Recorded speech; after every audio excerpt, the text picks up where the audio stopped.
The first men are not the first men who ever lived, but they are the first men in our story. The first men were born somewhere, but they left that place. Perhaps they were adventurers, frontiersmen, explorers, or outcasts. It really doesn't matter. They were men who wandered together out into the wild unknown, into chaos, unable to return to the place that they came from for whatever reason. Just as men in the present are unable to return to the past. And eventually, they stopped, and they selected a spot. And as the sun descended in the golden hour, before the world slips into darkness, they started a fire. And that fire replaced the sun as a source of light and order. And the fire created a perimeter of light around it.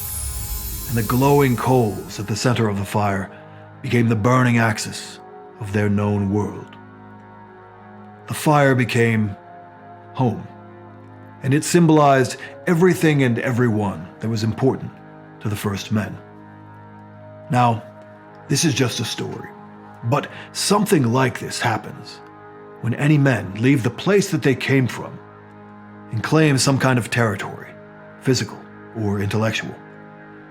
Something like this happens whenever men set up a new campsite, a new settlement, a new tribe, a new nation, a new culture, a new school of philosophy, a new art movement, or a new religion.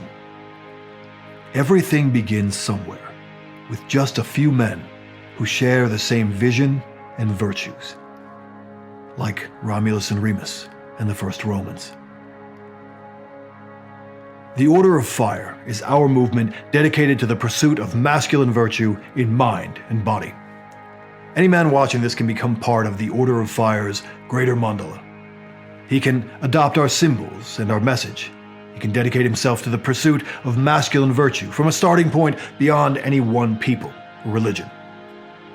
But if you want to enter our inner circle and become a driving part of this movement of solar idealists, if you want to connect with other men who share the same values and virtues, if you want to explore myth and philosophy and art and the martial arts and fitness with us, if you want to create new myths and rituals and new traditions based on ideas that make the most sense to us today, if you want to help bring chaos into order in the world around you and in your own life, then consider applying to join the First Men.